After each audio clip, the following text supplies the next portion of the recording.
Welcome to this tutorial. This is the part 5 of the making of a cargo jogger pant trouser, and this is the part where we actually fixed the front zip. So the front zipper is actually a means of joining both trouser legs together. So you can see we are done preparing the left and the right legs of the trouser. So the zipper is actually how we join both together before we start thinking of fixing the waistband. So to start with, I'll be working on the left part, and that will be the part that will contain the zip first. So I'll be marking 6.5, that is from the waistline, and on the other part I'll be marking 6 inches. Mind you, the dimensions I'm using is actually different from when you are actually making a suit trouser. The zipper of cargo trouser is actually shorter in length compared to that of a suit trouser. So you could see the zip has already been joined to one of the flaps on the edge with the weaving machine. So you sew both together like that.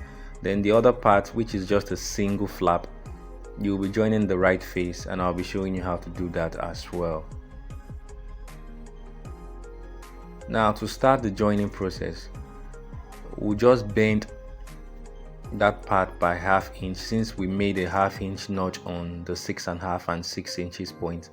So you just bend by ½ inch like that, and you make a top stitch on the edge to join to the flap holding the zipper.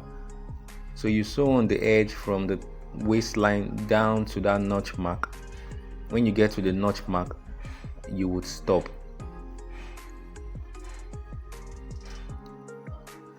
Now after stopping, there is nothing left to do on this particular leg of the trouser, so you set it aside and you work on the other leg.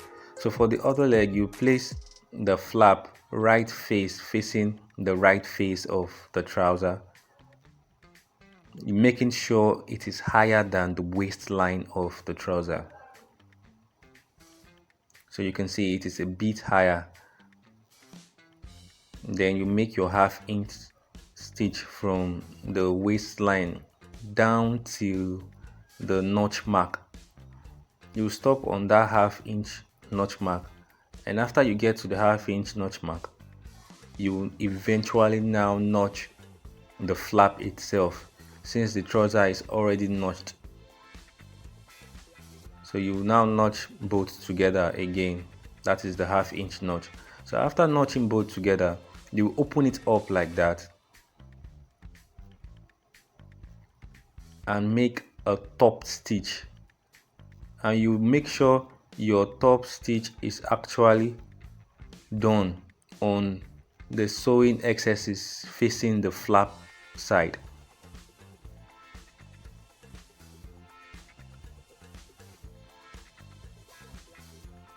So you can see the sewing excesses is actually facing the flap side, both folded together facing the flap side. So you fold like that, and you make your top stitch on the flap. So when you finish sewing on the edge of the flap, it will bend to the other side easily, and that is just the aim of doing all this, to make it easier for it to bend to the other side. So after we finish sewing, you will see what I'm talking about. It will become very easier for it to just bend to the other side. So look at what we're talking about. So bending becomes very easy. Mind you, this is notched on the 6 inches mark, which means this will be higher than the initial one, which was notched on the 6.5 inches mark. So I'll be placing this on the other one. So like I said, it will be higher than the 6.5 inches mark, and you need that. But before we do anything, we have to cut off the excesses on the top. So you just cut the excesses on the top to be the same shape with that of the waistline of the trouser. Then you place on the same waistline mark, so both will be on the same mark. Then you give a ½ inch gap. You can see that ½ inch gap I gave. That would be what would make one part actually cover the other part. You don't want to finish working on your zip and while you are walking on the road your zipper is showing.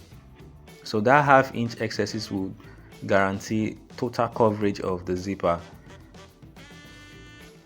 What this actually means is one flap actually holds the zip and the other flap actually covers the zip. That is just the system of how it works. So the part that covers the zip is actually what we are sewing on the part that holds the zip. Now from that notched part of the other one, I will start sewing, and I would sew till the midpoint, till the point at which I joined the front and the back piece of the trouser together. So I'm doing this carefully because I want you to understand what I'm doing, and you must make sure your sewing lines of the parts that join the front and the back of both legs are actually aligned. So I'll open that sewing line like that for the upper part, and also open the sewing line for the lower part. I'll use my hands to place both together. If you are not sure, you can actually use a pin to hold it down, because that is actually part of the finishing of your sewing. Both have just got to be on the same point. So you make your half-inch stitch from that notched point down to that center point. Then when you get to the center point, you stop. You don't go any further, because it is your waist measurement that would determine how you join that point, that center point, to your waistline. So I will stop at that center point, making my double stitches, because if you don't want your trouser to loosen underneath, you have to make several stitches on that particular position. So when I'm done, you could see what we got. This actually means I've succeeded in joining both trouser legs together, but the zipper is still only on one side. So I will use that upper part and place it half-inch ahead of the zipper position. So half-inch ahead of the zipper position. Then I will use a pin to hold it down. What I'm actually trying to do now is to make sure the zipper is on the down part, and the zipper is also connected to the upper part. For now, it is only on the down part. So I'm trying to connect it to the other flap. So after pinning it down, I'll just turn it upside down like that, and everything becomes very easier. So I'll just adjust and just sew the zipper on the flap. No work needs to be done, just adjust and sew. Just turn it like I did and sew. Now you make sure the head of your zipper is not dangling, because you don't want your needle to catch it, because if your needle catch that metal, it will break your needle. And when sewing your zipper, make sure you sew on the edge. So you sew on the edge as possible. Now after joining, I can go ahead and remove my needle. So after removing my needle, I've succeeded in joining the zipper to both flaps, and I've also succeeded in joining both legs of the trouser together. For anything I'm about to do now, I need to be ready to fix my waistband before I do anything. So I will show you some of the things we are doing next, and that will be to draw a straight line from where that zipper starts from, because you don't want the underneath part of your waistband to be higher than the upper part of your waistband. So from that point, you cut off like that, but I'm not cutting off because that iron that actually stops the zip from flying off when you are opening will be cut off. So if I cut that part off, I might risk damaging the whole process. So I'll just leave it like that. So what this means now is whatever we are doing next would have to consider fixing the waistband before we make any further move. So there are many things to be done next. There is the top stitching of the flap. That is the top stitching of the flap, but all that you will do after you fixed your waistband. So the next video is all about fixing of the waistband, and I will show you how to make that top stitch like that.